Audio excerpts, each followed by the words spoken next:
Today's episode of Running It Back is ready for you. Yeah, it is. This week's episode is brought to you by Spectrum Internet. That's the internet I use. It's brought to you by that. On the show joining me today, special one, Mike Perkins, friend, comedian, and, as you'll find out, casino dealer.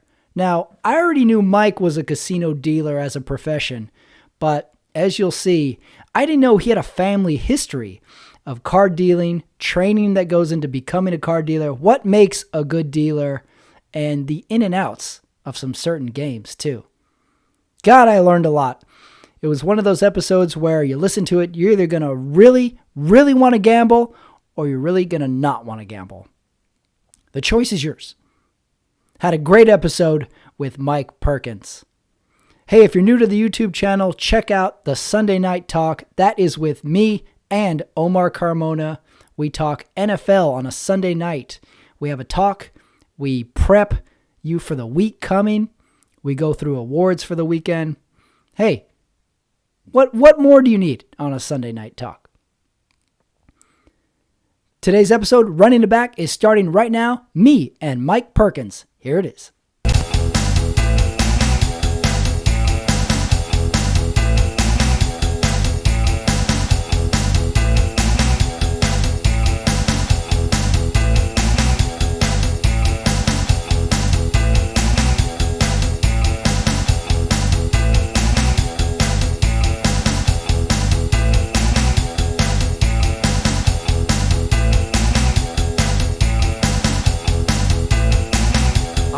Back on the show, Running It Back, first time guest, Mr. Mike Perkins. How are you, man? Thanks for joining me. What's up, man? Thanks for having me, dude. This is awesome. Absolutely. I'm glad you could join. I was thinking beforehand, I was like, oh man, I got all these questions for Mike. And then I almost skipped over this one. You have the great ability to respond to a text with a proper GIF. You sent me, I think I've texted you a bunch and 30% of them are GIFs you've responded to. Yeah. Let me give you how you did it. You sent me the Jimmy Fallon fist bump. Oh yeah, that's my go-to. And then you sent me the Hulk Hogan playing a guitar that said, hell yeah, brother. How do you even find the proper GIF to respond to a text message with? Those are my go-to. The Jimmy Fallon, I do everything Jimmy Fallon. I'm just like, I do the Jimmy Fallon dancing. I do the Jimmy Fallon yes. I think everyone that I've talked to knows that I'm going to do the Jimmy Fallon yes to that. And they're probably... Oh, interesting. Okay, so they know that's your go-to. That's my go-to one is Jimmy Fallon because I want to be Jimmy Fallon. It's so perfect. Yeah, it's so perfect. You give the little like agreement, but not even agreement, like excited agreement. Yeah. I think you asked me to do this and I didn't even say yes, right? I just put that GIF, yes. Mm-hmm. And then it's like, all right, we're on. Yeah, that's all I knew. It worked. I was like, all right, Mike's down. It's so funny. Like we've used GIFs for so long now that there's such a thing as an old GIF. Where like when people would send the Michael Jordan crying or the baby face, we're like, that's old. I've seen that one already. That one's played out. For the longest time, I thought it was GIF, but it is GIF, right? You got the Is it? No, you could be right. You could be right. I have no idea. No, because I've been corrected many times. I think I said GIF. I said GIF, and someone's like, it's a GIF. And then when I say GIF, someone's like, it's a GIF. So like, huh. Wow. Yeah. I didn't even think it's one of those words that you just see and you never really pronounce out loud. Yeah. So how would you know? So you're saying it's GIF or GIF? I don't know. But what's crazy is in the GIF world, the GIF world, mm-hmm. It has been around for so long that people only talk in that. You know what I mean? That's true. Like if someone like anything, I find the perfect picture and then just send it. You know what I mean? It's got to be GIF, right? Because I'm trying to associate it with something. So like Jif peanut butter is JIF, right? That's JIF, yeah. Okay, so and that's Jif. But what about this? What was I going to say? Oh, if you were to go G, you would pronounce it GILF, not Jilf. You wouldn't say Jill. You wouldn't say she's a Jilf. Yeah, you would say GILF. Man, she's a guilt. So yeah. You run around and you say, hey, man, that older lady, that's a real jilf. You're going to confuse everybody. You're like, what are you not into? even disgusted. They're just like, you said it the wrong way. Okay. What is happening? It's a special moment when you discuss people, but for the wrong reasons. She's a beautiful old lady, yes, but you're saying it wrong. Okay, it's guilt. All right. Once again, we have solved nothing. We still don't know. Well, Mike, you're one of those guys that I think we cross paths one to every 6 weeks. Dude, I was, yeah. And we never really like converse. I know so many people based off of their stand-up sets. I know how old they are. I know if they're an only child. I know if they're married or not. And I know why they hate their parents. But that's it. That's all I know. I don't get to really know anybody from a personal standpoint. I know everybody's silly 3-minute stand-up bits. And you're the same way. We've crossed paths a million times at shows, but we never really get to converse. Yeah. Like we always, I think it was like, I was thinking that too. Cause I'm like, I was thinking doing, I'm doing the podcast or the show with you today. And it's like, I was like, have me and Patrick ever really had like a full on conversation? I think it's always just like, cause we both were Flappers guys, Mm-hmm. and like you were the Tuesday guy. I was the Wednesday guy. So like when we would cross paths, it's like, I guess it's because like, oh, that's the Tuesday guy. And you're like, oh, that's the Wednesday guy. And like, Yeah, it's kind of like we're at work and then like we're switching shifts. You know what I mean? Like, I don't. yeah, that's true. It's kind of work. We think of it like social and fun, but it's very much a work thing. Someone goes in, someone goes out. Yeah. So like on days that I wasn't hosting the shows, I wouldn't go because Right. I would just be like, hey, I'm there that week, or whatever. And then it's like, but sometimes we would cross and, we've done a bunch of shows together outside, haven't we? Mm-hmm. From Flappers too? Yeah, outside of Flappers, I know a few kind of those theater shows that we've done. Were you at one with me where it was in a backyard? It's someone's house. The pool party one? I don't remember. No, there was a swim. It could have been that one. There was one where it was in a backyard and it was put on by a guy who was at Flappers for a while. So he sort of just carried over a lot of folks who were Tommy there. LeBlanc?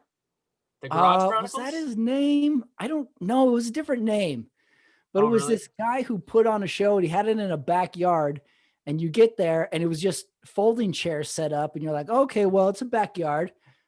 Sounds about right. And it's getting close to like 8:00 when he said it was going to start. And you're thinking, this is a little sparse here. And then he goes, no, don't worry. I got it all set up. And he flicks a switch and just Christmas lights come on over the stage that he had set up. All right, so showtime, everybody. With lights on. And then we found out that like of the 8 people that showed up, it was his church group. He was basically inviting his church group to all these little comedy shows. And it was was it Moom Gene? Oh, he was definitely there at a couple of them. He was there. I don't know if he was putting Whenever it on. you say church group, I just think of Moom Gene. I'm like, he definitely Is brought he a his church group friends. comic? I think he always brings his church friends, or he always has like, it's weird because he has like a Hooters life, and then he has like a church life. So wow. Like... Well, that's how it ends up going a lot of times with stand-ups in like my neck of the woods is we all are doing a bunch of stand-up, but we're also doing a lot of work too. We all have a regular work sort of life to pay the bills and to kind of keep the thing rolling. So you end up having these double lives. I always joke, people are like, what's it like being a stand-up? I was like, well, imagine if you had 2 full-time jobs, but you got paid for half of one of them. We're all putting in 40 hours plus, but you add it all together, you're paid for about 25 hours of it. And these are not high-paying hourly wages either. Imagine having a 401k, but then one day taking that 401k to pay off all the debt from your credit card debt that you used for that second job that you had. Right. Imagine if you got paid at your well-paying job, but every 2 weeks you took half that paycheck and ripped it in half. That's what it would be like. By the way, I have a backyard show if you want to come check By the way, do you have a church group? Yeah, exactly. Yeah. Let's talk about things. So funny. So I was curious. You've mentioned this in your stand-up sets a bunch. Your work as a card dealer, casino. You work at a casino. What do you do Yeah, exactly? yeah. I've been working casinos for 10 years now, man. Since Oh, really? I didn't know you'd done it that long. yeah, I talk about being a pit boss in my stand up a lot. Because I was a pit boss back in Jersey, like Philly. I was in Philly, but like Philly, South Jersey area. Um, but my whole family has been casinos my whole life. Oh, My really? mom and dad, my uncles and stuff, they all opened up Atlantic City back in the 80s. So like No I kind of like, kidding. yeah, I'm like I guess a third generation casino. Like Wow. my grandmom was a pit boss back in the 80s at the Golden Nugget and like Frank Sinatra days and shit, you know? Holy shit, that's crazy. So your family came off the boat with like a pair of dice and just the clothes under their arms. They're like, we're here, baby. We gotta make Yeah. this work. They were making money on Alice Island and shit. They were doing it. So so you're growing up and all your family is in the casino business in the sense, in what capacity? Were they all card dealers? Did they all have different roles? They were all different. Like a lot of them were gaming. Like my dad's always been in the gaming industry of it, the casino of itself. But I have uncles that were in like the hotel side of it. My dad also switched back and forth the hotel side. My grandmom, like I said, was in the casino part of it. My mom had cousins and uncles that were just that were hosts, so they just kind of dealt with the marketing of it and all that. And me myself, I've been in the casino part of it, so I've been in table games the whole 10 years that I've been doing it. Oh, really? So So, take me back. You're in, did you say Philadelphia? so I was in so I grew up in South Jersey, but we were 10 minutes from Philly. I So, see. So you're um, growing up and then at some point you want to get a job and you just go into gaming. How do you go to gaming? so yeah, well, I kind of had juice from just like my family being involved with it too. Because what happened was like Atlantic City and Vegas were the only people that had gaming for years since like Vegas was like the 60s, I guess they opened and stuff, and Atlantic City was the 80s. And up until like 2007, they were the only places that had casinos and Oh, gaming. I didn't even think about that. You're right. And then every state started getting it might have been before that though, but I remember like Philly, like Pennsylvania, finally got gaming in like 2007. They were allowed to have like slot houses. So they had like casinos, but it was only slot machines. Then in 2010, they opened up, they were allowed to have table games and actually live dealers. So that's when I kind of got hooked up with that. And I worked at this place called Sugar House in Philly, which I ended up going to dealing school and just kind of working my way up the ladder. At what age did you do that? I did that 23 or 24. Yeah, 20. I was just turning 24. So yeah, it's been 10 years. September of 2010. So you want to become a dealer and you go to, what did you call it? Dealing school? So you go to dealing school. Yeah, you can't just be people think it's like, oh, I want to be a dealer. And it's like, it actually is like, it's not a hard job, but it's an easy job, but it's not like, what am I trying to say? It's not, it's hard, but it's not hard at the same time. Like you have to have Mhm. like, you have to have, oh shit, what is this? Oh, my mom's calling me right now. Oh, you Mom, you want to disappeared talk there, about this sir. on the podcast with us?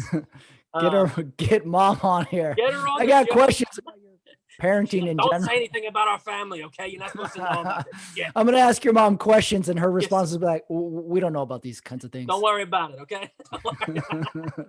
She knew. I think she wired my house. That's what happened. Don't tell them about the sixes. Yeah, don't tell them about it. But my dog is crying too. What is happening right now? Can we have the show, Bugsy? Come on. So anyway, Look at that so dog. basically, it's an easy job, but it's also a hard job at the same time because you're dealing with like loads of money, and you really have to go to school. I mean, I went to school real quick. Like we did. I think I started school in like July, like through the casino itself. Like it was in-house training, and then we opened up in September. But I learned blackjack, pie gal, and then like Spanish 21, like the other games and stuff too. But then every game you have to go to school for. So like when I learned craps, craps is usually like a 3-month kind of class, and I learned it in 5 weeks because they made us because they needed craps Oh, dealers at the time. You learn most of it when you're on the game itself, just repetition of it and stuff. But it's a lot. It's mentally hard. That's pretty much what it is. It's mentally hard. Like obviously you're just dealing cards It's not like you're lifting up like 100 pounds and like doing construction stuff, but mentally you're going to have to like make sure this bet's there and like everything, like learn different procedures and policies and stuff. And when I was a pit boss, we're keeping track of the money too. So you're keeping track of like not just one, like if you have 5 people on one table, you're taking a whole section. So you're making sure like 30 people aren't like cheating and stuff, and just kind of just kind of controlling the entire layout and section of the casino. I see. It definitely sounds like you're doing mental gymnastics as a dealer. It seems like you're having to consider a lot all at once and keeping the flow going, and then quite seamlessly too.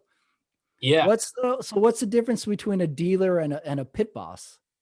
So the dealer, you're like, say you're dealing blackjack, you're just dealing blackjack, right? So you're not keeping track of the players and stuff. You're keeping track of the bets and make sure the hand wins. Like if we were playing, you had 20 and I had 19, you'd win. I got to make sure I paid you the right way and not like overpaid you because I know you. You know what I mean? I see. So as the floor person or the floor manager, you're actually keeping track of the money. So I'm keeping track of like, okay, why is Patrick winning so much right now? You know what I mean? So you know if someone's kind of up or down just as the pit boss? Yeah. So like when you use your player's card, you could be winning $2,000 on the game, but in the computer, I know that maybe you're in 5,000 for the day or something. Or I'm keeping track of your average bet. Like that's how you catch like card counters too. Is if you're playing 25 a hand and I know where you play 200 and then you win, it's like, why did he jump so much? You know what I mean? I see. Is he being sketchy? You're keeping track of the people more than you are the dealer. You're watching the hands and making sure that, but you're also keeping track of the money to see where the money's at, because you got to know what table's up and what table's down. Gotcha. If this table's losing $10,000, you want to know why it's losing 10,000. Oh, it's because Patrick came by and whacked it for 8,000. You know what I mean? That's and the rest is just the grind. Patrick's got the hot hand. Yeah, got that hot hand, man. Maybe I got a hot hand. Is there what goes into being a good dealer versus a bad dealer? Is there something you can describe that is like, this is why he's a good dealer, this is why someone's new to dealing? How do you progress? How would you describe someone who's good at dealing? I guess it would be just confidence, man. Because you get like, it's all repetition of just kind of learning the games, and like I can deal a whole shoe in 10 minutes, whereas like someone new can maybe deal a shoe in like 20 minutes or something. You know what I mean? It takes them that long. I forget how many hands are in a shoe, but like, it's just like making sure you're flawless and, the less mistakes you make and stuff too. It's also customer service. Like out here, like when I moved out here, I didn't get back into it right away. My first year, I kind of was just doing like different odd jobs and stuff. Trying to be a stand-up comedian, do the waiter jobs and all that stuff. But, and then, getting out here, you keep your own tips. So your customer service needs to be just money for you to make sure that people are having fun. And you're not focusing on the game so much. You're focusing on the customer service, because the rest of it is just like, everyone's always like, how do you count so fast? When I like have to like break my hand and stuff. And I'm like, I just know that like, if I have 14, anything over a 7, it's done. You know what I mean? Mm-hmm. I don't need to know. Like for blackjack, you got to get closest to 21. So if you have 15 and I pull anything over a 6, if I pull a 10, it doesn't matter what it is. If it's 26 or 25, whatever it's going to be, I broke. I'm just going to pay. Yeah. Blackjack's the one that I've played the most, and I mean that in the sense of like, it's the only game I can understand. All the other card games will go over my head too much. And then as like someone like me, there's too much intimidation factor. Like I don't want to try and learn a new game at the table because I'll be too scared that I'll mess it up and ruin it. So blackjack's all that I can sort of mentally handle when it comes to like sitting at a table. What's the hard and fast rules of blackjack? What is the 16 rule? You always hit or you don't always hit? I always screw that one up. Well, it all depends. If you've watched Swingers recently with Vince Vaughn and John Favreau. I'm getting around to that. Oh yeah. Always double down, baby. Always double down. Always double down. Well, it's different, man. Like you got to get the closest to 21. That's the whole goal of it. But you also just want the dealer to break. That's how you win. So like when the dealer's showing, always assume that his whole card, which is the one he's not showing, there's an up card and a whole card. So if the up card is like a 4, 5, or 6, always assume the dealer has a 10 underneath. So if the dealer has 14, 15, or 16, the dealer has more of a chance of breaking than you do. If you have you have a 13, right, against a 6, you want to stay because you don't want to take that 10 that's going to break the dealer to make you win. Oh, I see. You see, that's the rule I hear when I'm not playing. I'm like, right. And then I instantly think I'm good at blackjack. I'm like, got it. I got this. To the tables. Yeah. I see. Is it true that there's a little bit of a team sort of atmosphere with blackjack with all the players versus the dealer? It is, yeah. I mean, you want to have if the dealer busts, everybody wins. Is that right? You want the dealer to bust so everybody wins. Yeah, my dog is going nuts right now. I'm sorry. That's all right. He keeps climbing everywhere. You guys talking blackjack? He's like, what are you guys talking about? Hey, don't talk about it. Your mom put a microphone in your dog. This is what he does during live shows. This is what he killed me. It's not even, not the Zoom shows, I mean. Look at that little shaggy guy. He's just this is Bugsy. He's based off his name's Bugsy Siegel.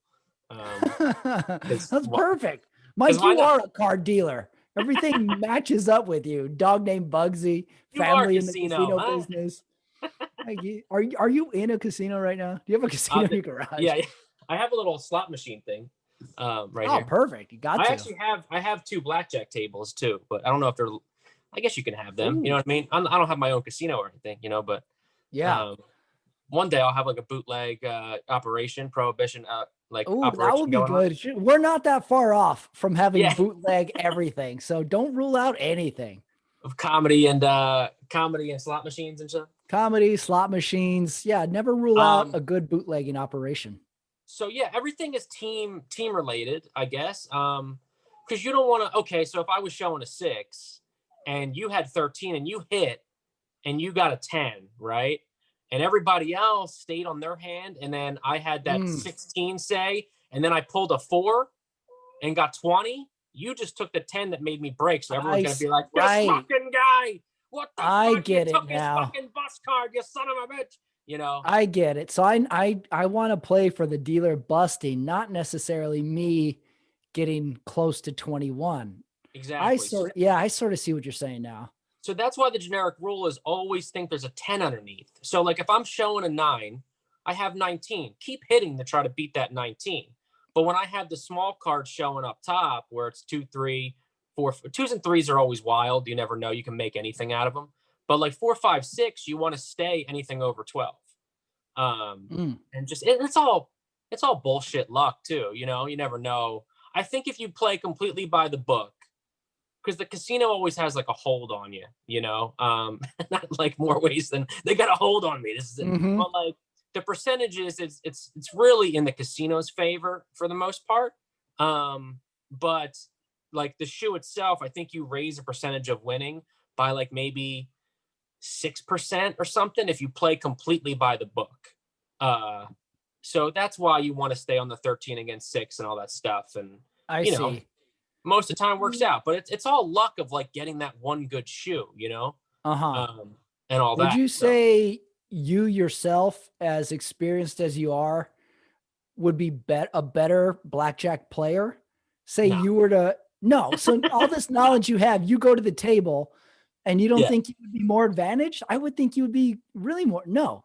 That's what everybody thinks. Everyone's always like, "Can you make me money in Vegas? Can you? We should go. You can play. You can teach me." And blah blah blah. I'm like, damn. That was my next question. Yeah. Let's go to. It's like, Mike, get in the car. Turn the car off. We're not going yet. Yeah. But and I mean, like, scream Vegas all the way there. We're gonna say Vegas, baby, to each other. Vegas, baby, Vegas. It's funny. I have swingers in my head because I'm doing this thing with we're doing like a review of Swingers later, and I was watching Swingers last night, so to get in the mindset. So it's funny you brought up the card stuff, and we'll be like, Vegas, baby, Vegas. Yeah, Swingers is a good. You got to put it up there with, and I don't think it gets this credit. You got to put it up there with an LA movie. You know, it's a young person movie. It's a 90s movie, but it's a very LA movie because you see the streets, you see all the little diner locations they go to. It's a fun movie. But I like the Vegas scene The because Vegas parts are the best. it's one of the more realistic casino scenes in movies. Because you see the casino scenes and someone's way up, someone's way down. Rain Man is counting cards.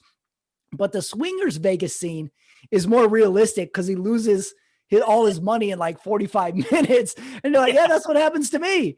I just sort of go in and I look around, well, where do we eat or whatever, and just kind of make a night out of this. See, that's the thing, man. Like, you're never gonna, not to be negative towards anyone gambling, but you always have to go thinking you're gonna lose. You know, that's the way. It's all entertainment. It's all about having fun. So if you go with like $500, know that you're losing that $500. But if you come out even, or you only lose 100 or whatever, it's still a win. Or you come out winning 200. But like, you know, being in the casino for 10 years, like you see people that are down thousands and they're playing like 100 a hand, and you're like, I'm down 5,000. It's like, you're not going to get that back. You know what I mean? Like it's not realistic. I mean, you could get a really good shoe and press and all that, and, you know, get on a good run, but it's all luck, you know? So I see. So it makes total sense that, it's more luck than anything else. I always think of the casino or betting or gambling like that. I always think of it as, for me, it's right up there with prostitution, in the sense that thank God I don't have money.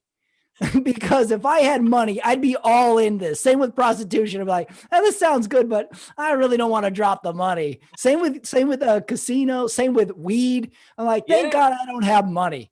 Otherwise, I would go down dark roads. I say it all the time. I am more cheap than I am desperate a lot of times.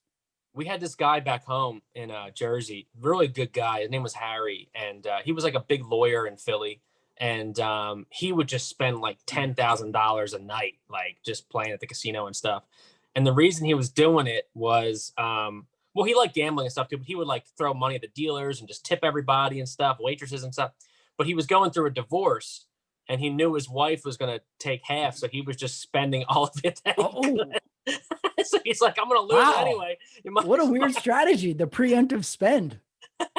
Right? He's just throwing it away. Yeah. It's just so funny. Oh, that's weird. That is weird. As a dealer, do you ever end up rooting for the player? Like, say someone's down all night and you're like, I just hope this guy wins a hand. Oh, all the time, dude. Because you can root for him. Dealers run on tips, you know, so you want them to win. I didn't even think about that. That's a good point. Yeah. I mean, unless the guy's a jerk off, then you're like, fuck this guy, you know, like, you know, keep on losing and complaining, yelling. Like I've gotten yelled at so much, dude. It's just like, I believe it. You're numb to it. You know, it's not like if someone loses like $2,000 in one hand, it's not like, that's why you're not supposed to have people on the table that you know what I mean? Like, like if you're on my game, Patrick, and then like you start losing, I'm going to feel like, you know, I got to feel like a little bit of compassion because I know you. But if you're just some guy that's losing and complaining to me, I'm just like, well, fuck this guy. You know what I mean? See you later. Good luck. You're on the front lines. You're essentially working kind of retail. You're taking everybody's guff potentially, and it's not even your doing. My dad's always said this joke. He's always said that that dealers are the lowest paid psychiatrists in the world. That's a good one. Because that's a good dealer quote. Right? Yeah. I think like bartenders always have a good quote. Too. Dealers have good quotes. That makes sense. The lowest paid psychiatrist. The lowest paid psychiatrist, because it's like you get yelled at for, you know, someone's yelling at you so much and they're just trying to get like, you know, they're pissed off, or someone just like, yeah, you know, I don't know, just kind of like in like just talking to you on like a normal level, and you're just like, cool, man. I don't know who you are, but whatever. Right. Yeah. What do you think the best casino card dealing related movie is out there? Is there a favorite?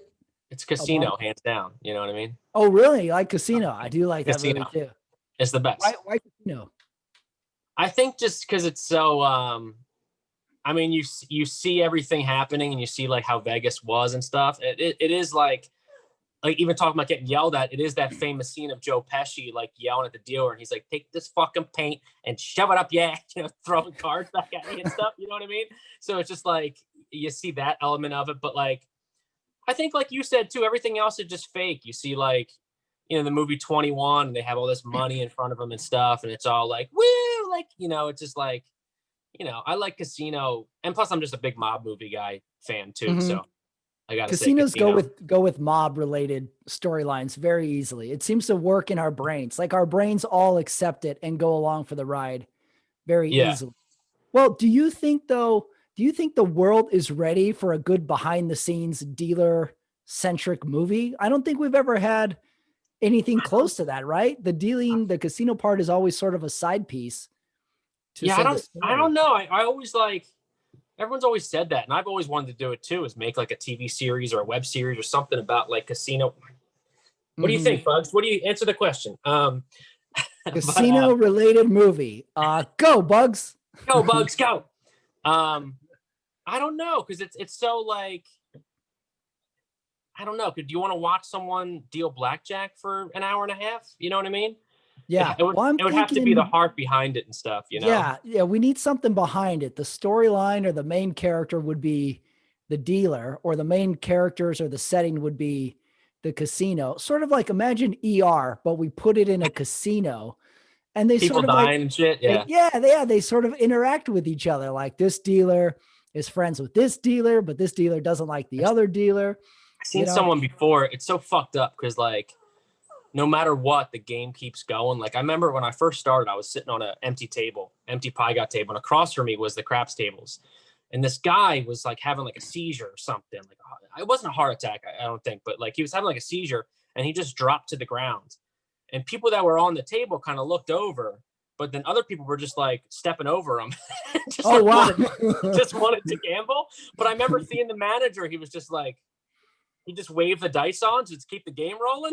Wow. Because sometimes but this is where it's so messed up, is you have to be skeptical of that person, because he might be doing that to distract against some cheating or something. You know what I mean?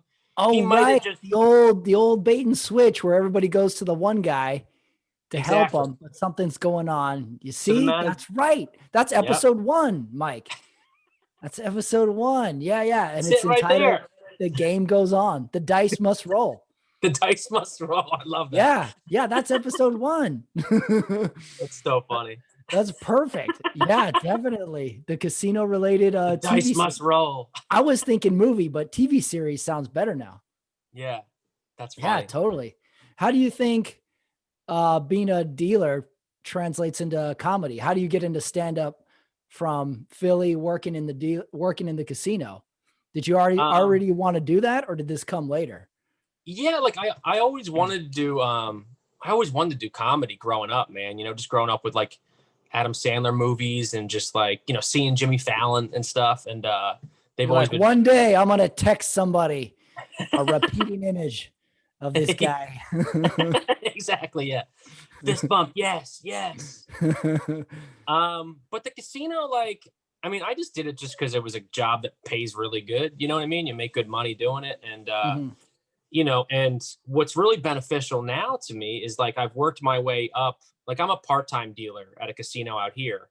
And what's good for me is like, I get to keep my own tips, and it gives me the advantage of working 3 days a week, which makes me a full-time comedian, and it's kind of like, but that's like, even it now with the pandemic, like there's no stand-up going on, dude, I'm working material on people and cracking jokes and just like the entire time on the table, because it is entertainment. You want to have fun with people, or like, the place I work at, we have 18-year-olds that can gamble and come in. I mess with them the most because they're the easiest, because they're all scared in the casino for the first time, but I'm just like, come on, brother, what are you doing? Yeah.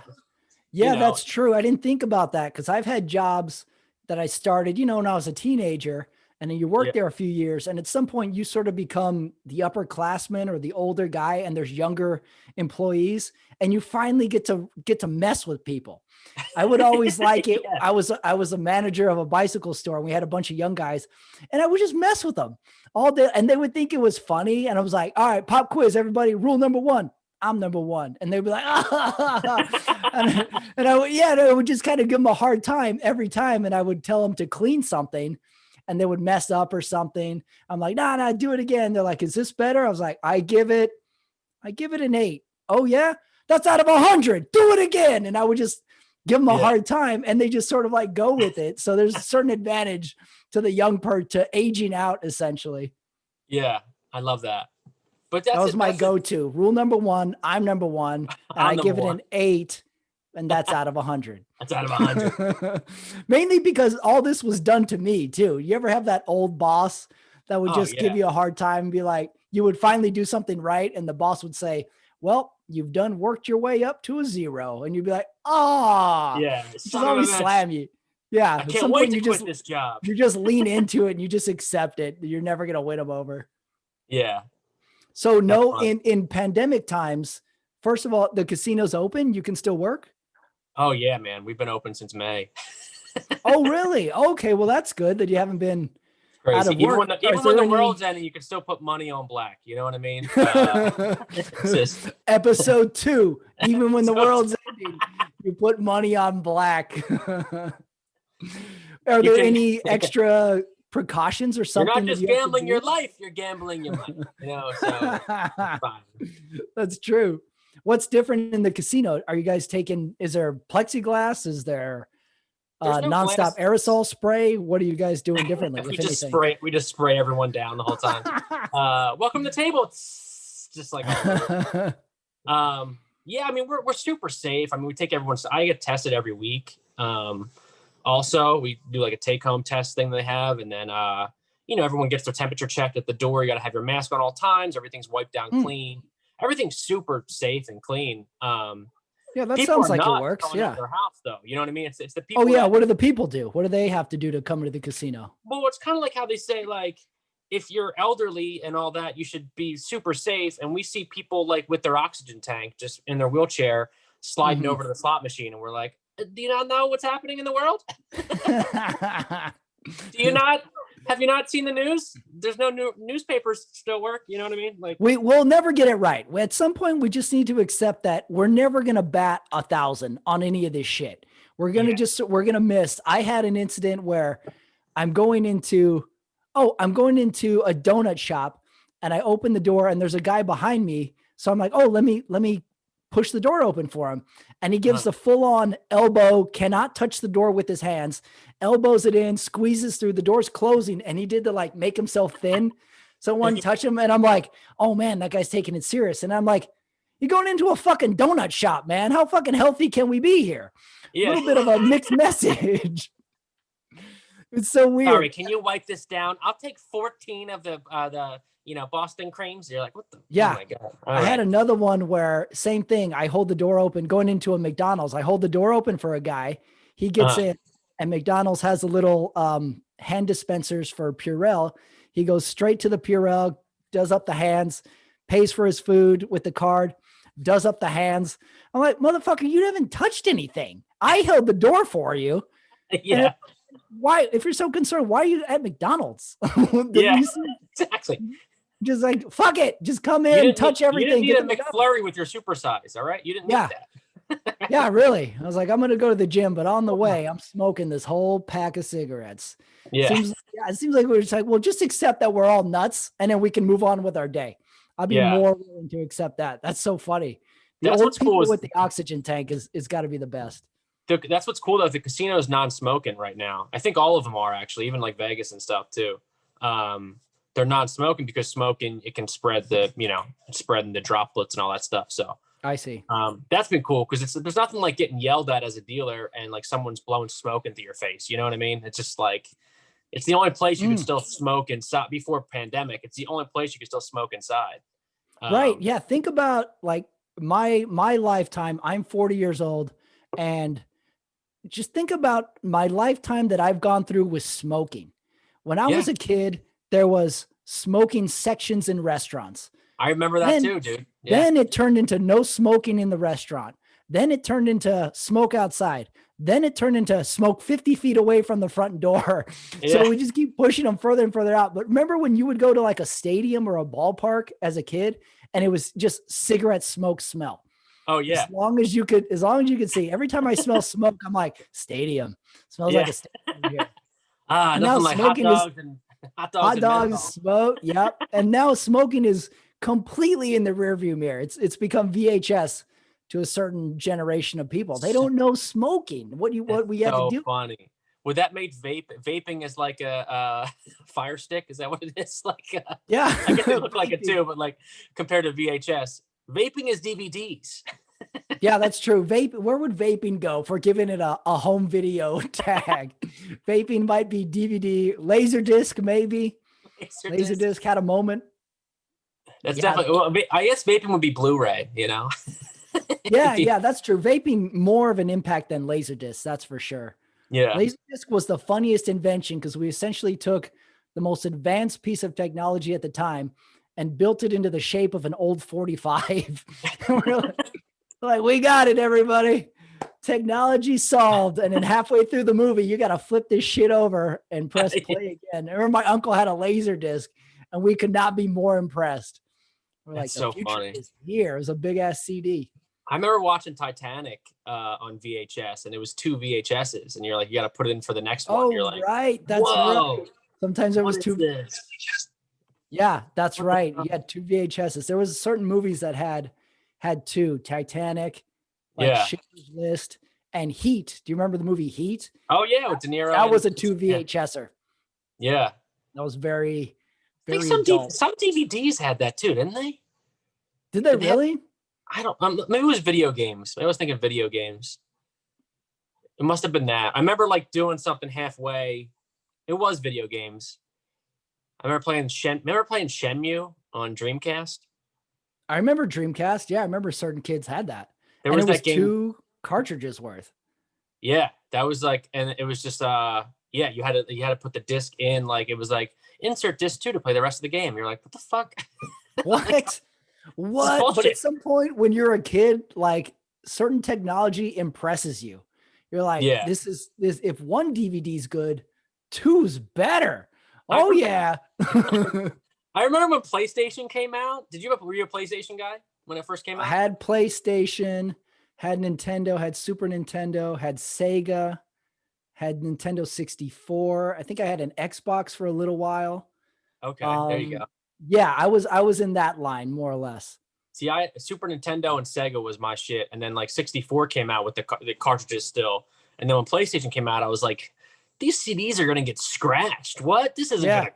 I remember being I was like 10, being like, this isn't gonna go anywhere. You know what I mean? We need cartridges. That's what we need. Mm-hmm. The world is cartridges.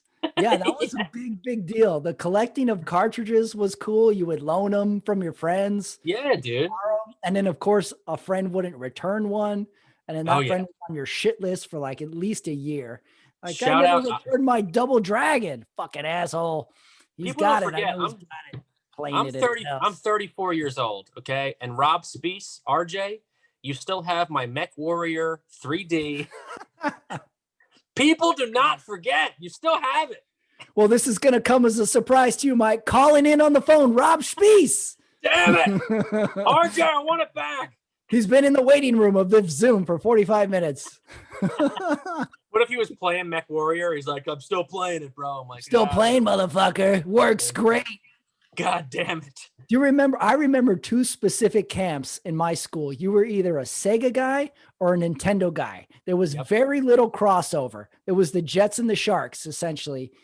You had to choose one, and goddamn it. When you're a Sega, when you're a Sonic, you're always a Sonic. Episode 3, there it is. Episode 3, baby.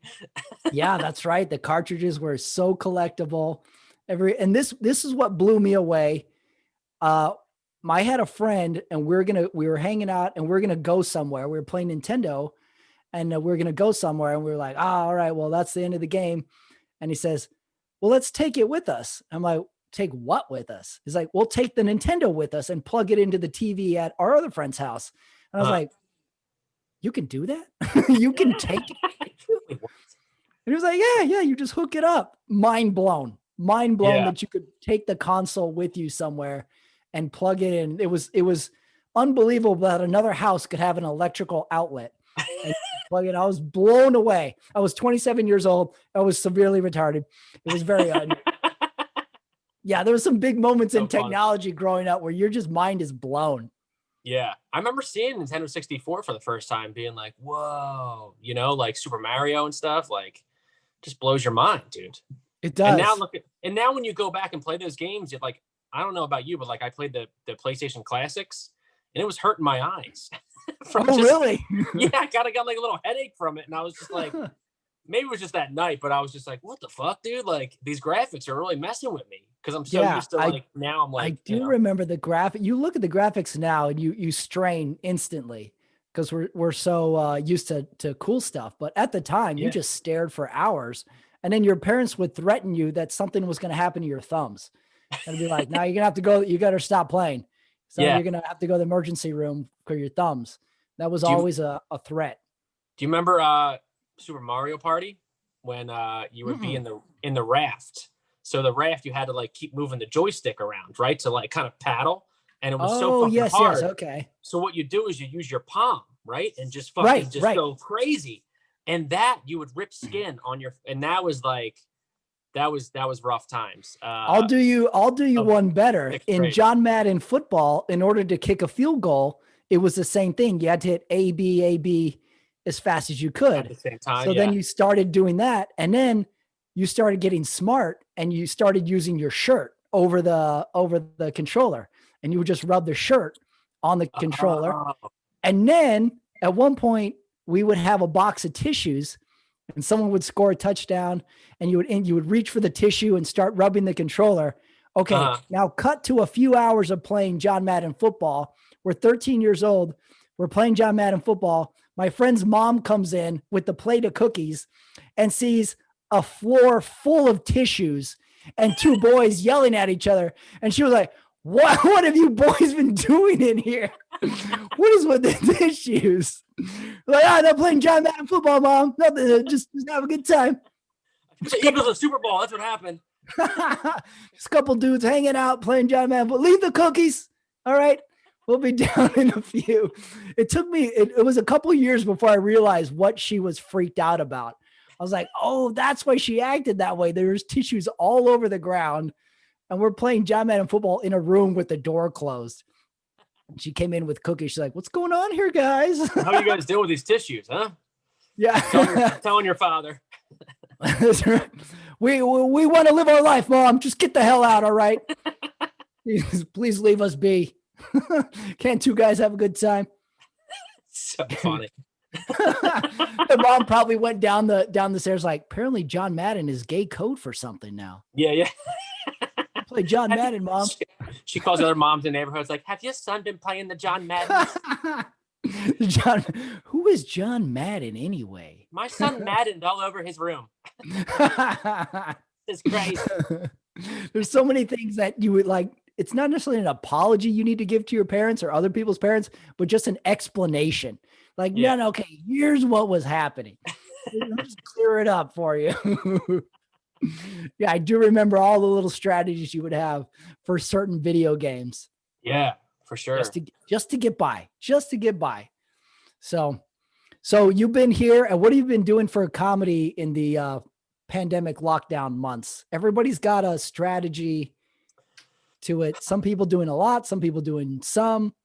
How's it Well, been I for still you? do. I do a live talk show. Well, not live. It's on Zoom now, but I was doing a live talk show before the pandemic happened. So I still do that once a month, and that's just and with that, I do a new monologue. I try to be like the next Jimmy Fallon Hmm. type. So I do like a monologue up top and do like current events. So like I feel like I've been pushing myself to do that every month, and I do like a new 5 minutes every month of just like current event topics and stuff.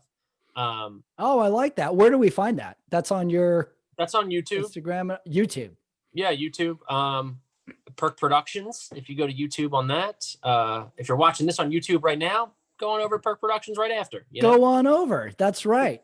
So you Subscribe to do like both. a monologue type Yeah, of so thing. Open up the show. Oh, I like yeah, that. yeah. So I do. So I've been doing that for the past year and a half now. And then on Zoom, since we did it since the pandemic, it's still like me writing jokes and trying to push myself to just kind of get monologue jokes out, just the writing of it. And I've been doing a lot of workshops too. I took one for late night writing. I took a sketch writing workshop. Um, I don't know, man, just doing whatever comes up, you know, like, Yeah, it definitely seems that all these options are less than ideal, but if you're doing a bunch of them, you can't help but think they got to be beneficial in some way, shape, or form. It's kind of like I want to work out, but all I have is these 8-pound weights. Well, let's make a workout out of 8-pound weights. Let's make something out of it. yeah, at least you're doing something that's keeping your creativity going. And like, even like, I know there's some comics that are against the Zoom shows. Like, I'll never do a Zoom show, but it's like, okay, well, when the world does reopen, you're going to be like a year and a half, or hopefully not 2 years of not doing Mhm. stand up at all, you know? So, Yeah, definitely. I was telling someone who was of the same ilk. I was doing a bunch of the Zoom shows and we're like, oh, it's tough. It's different. This was good. This was bad. And someone yeah. was like, yeah, but are they the same as stand up? And I'm like, no, but hey, what kind of quality shows were we doing before anyway? We're acting like we were on the Tonight Show before. I've been to open mics where they turned down the mic for the pool table. I'm like, let's Yeah. let's not go crazy. I'm like, I can't wait to get back to stand up. Like, so we Yeah. did a version of stand up, and we're on the front lines of stand up comedy here. So you have to Yeah. take it with some sort of perspective. Like, let's do whatever we can. As long To, as you're being like, as long as you're doing something creative and getting the juices flowing of like even you doing this show, you know, this is you getting your voice out. You're doing something creative to keep like you're just your own self going. You know what I mean? It's something that's great. And you know, you got to, instead of just sitting there watching Netflix or just complaining, just do some. At least, even if you're not doing stuff like that, like you're doing the show and stuff, like as long as you're writing or trying to better yourself and doing something, you know what I mean? Then yeah, just I doing nothing. agree. Yeah, if you think about it, the market is so saturated with performers, comedians, and we only have so many clubs. But these days, your entire production company is literally in your pocket, in your phone. Yeah. So, there's no need to really kind of set a bunch of stuff up. You need to think of an idea and then you can go make that idea that afternoon. And then someone said, because I had said forever, I want to do something online. And they're like, well, why don't you do it? I said, well, I'm not good at this yet. And they're like, nah, just start doing it now. Just start doing it now. Do it. You'll get better Yeah. along the way. And you're like, oh, right, right. The sooner I start, the sooner I'll get improvement on it. Yeah. I was just talking about my first live talk show I did, because we kind of transferred it over. We do both. We do like a podcast for it too. Um, and we had Brian McDaniel on, you know, Brian Mm-hmm. McDaniel. And he was my very first guest on my first live talk show. And my monologue was a fucking nightmare because Yeah.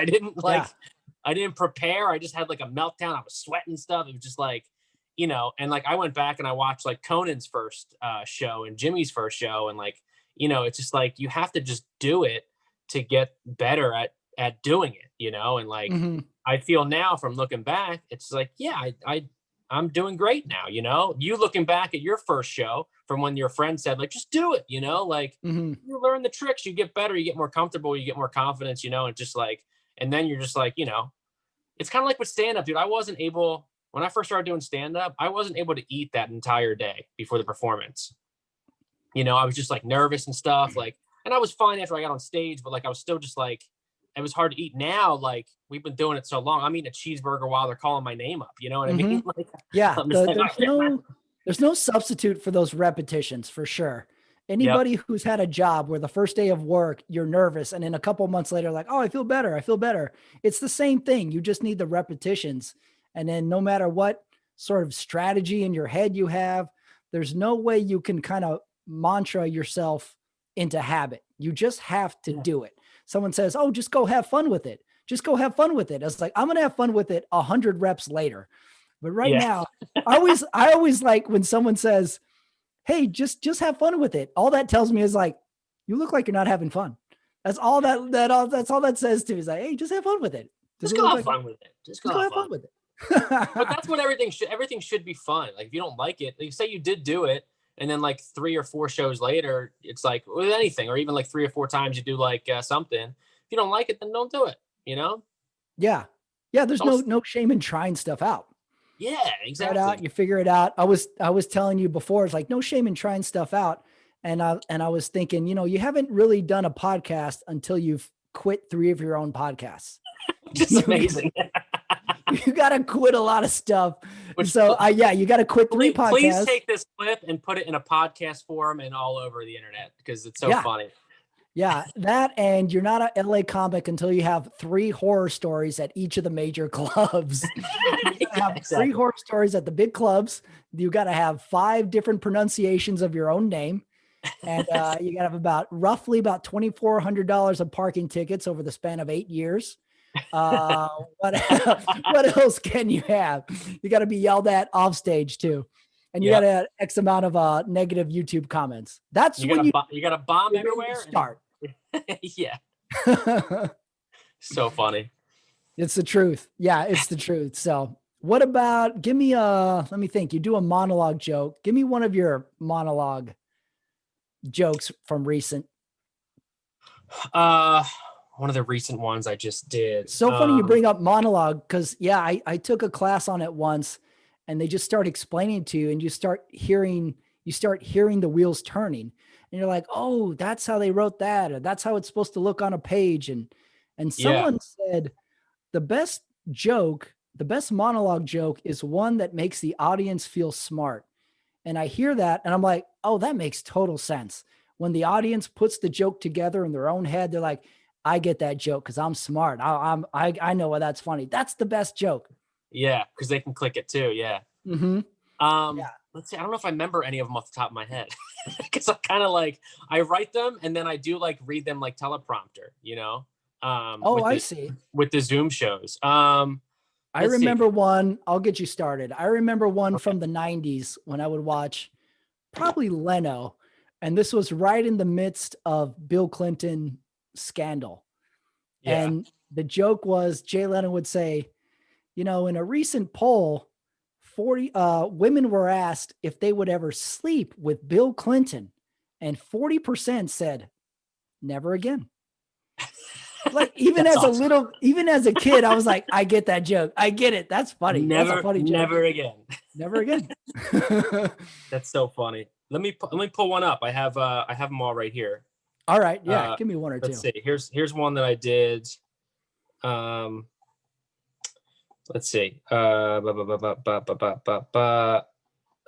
a good one? I just said. Oh, I can't find them.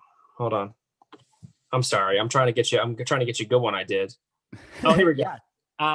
In New York, doctors found that there's a new strange symptom of the coronavirus where coffee can start to smell like rotting meat. This came at a really bad time for Starbucks to release their new meat lovers macchiato. I like it. That's a good monologue joke. Yeah. Thanks, man. How about this one? How does it go? Okay. I was sweating on that one. I'm sorry. See, I was sweating. It's like, shit, didn't prepare. In a recent police report, it was reported that a 400-pound man robbed a Domino's pizza. Authorities found him in 20 minutes or less. Oh, that's great.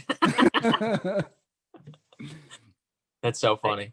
Yeah. I hear you when you hear those jokes late night. You know, you're just along for the ride. You put them together in your own head. They're so short and sort of biting all the way through. And that's what I learned too in that late night class that I wrote. And it kind of took my monologue writing to like a new level too. I took it at Flappers, the one with Gabe Abelson. He's great. He was a head writer on what's it called, on Letterman for a long time. But like you kind of trim it so it's like it gives like a rhythm to it. You know what I mean? Then just kind of like don't use the same word twice in there and all this stuff. And you kind of like look at the joke itself. Like that 20 minutes or less is so funny because it just like it tells you the information and then bam, it's just there. You know, just punchline. Right. You hear people talk about stuff like that, professionals in the business, and they talk about it in such a nuts and bolts language, and you instantly go like, oh, this is serious. This is a profession. This isn't, I'll go figure it out. This is A plus B equals C. And along the way, you're injecting creativity along the way. It gives you a real respect for people who can do that on a daily basis. Yeah. I mean, those guys too, that write for like for Jimmy Fallon and stuff, they write like 10 or 15 jokes a day, which is like so much. And to imagine like only 2 of them getting on the show and then you throw away, like imagine throwing away 12 of your jokes. you know, like in your stand-up itself. You're like, I have no more act, you know? Right. Like, what am I going to do? I can't do anything anymore. That's it for the act. Yeah, that's it for my stand-up career, guys. Sorry. Yeah, definitely. It's so crazy. It's such crazy when you put the profession to the actual creative work. You're like, oh, these two roads have to meet at some point. It's kind of when people say we kind of romanticize good comics as being damaged or mentally ill or crazy. And they'll say like, you know what? You got to be a little crazy to be funny. And you'll say, oh yeah, wait, I know a lot of crazy people. None of them are funny. It's a weird sort of melding of sort of creativity and that sort of madness to it, but it's more work ethic creativity than we like to think, I believe. Yeah.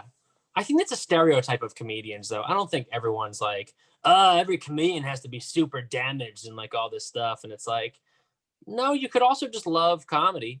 You know, like you could just love the craft of it. What other profession would that work for? He's like, hey, you want to be a good commercial airline pilot? You got to hate your stepdad. Oh, you're right. You're right. You got to. Oh, his parents are divorced. You know, he's a lawyer. And it's like, what? What are you talking about? Doesn't mean anything. That's a good CPA. I'll tell you right now. Yeah. It's so funny. Yeah. Like, it really is. You know? So weird. Well, Mike, you've really coached me up on blackjack. I hope if you don't gamble though, dude. Don't gamble. Hold on, stop the tape. We got to redo this whole thing. You just talked me into gambling.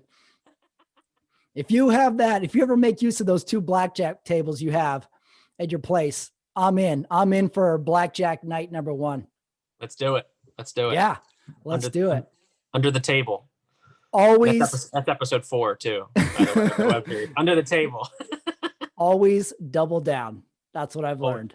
Always double down. I mean, have fun with gambling though. You know what I mean? Just have fun with it. Just have fun with it. Like it's stand up. Come on, just have fun with it. Just have fun with it. Just go have fun with it. Just go have fun with it. Thanks, Mike. Thanks for talking to me. Yeah, thanks so much for having me, man. This was awesome. That's the show, everyone. Running it back with Mike Perkins. Jeez, did we learn a lot of stuff today. We learned casino life. We learned comedy life. We learned podcast, Zoom, pandemic life. Every week, I learn a ton of stuff, and you do too. I want to thank Mike Perkins for joining me on the show. I want to thank his dog, Bugsy, for making a special cameo. I think it really added to the show. As usual, thank you for listening. Subscribe to my YouTube channel if you haven't already. Give it a like, give it a comment, give it everything. I'd appreciate it. Thank you, folks, for listening. I'll see you soon.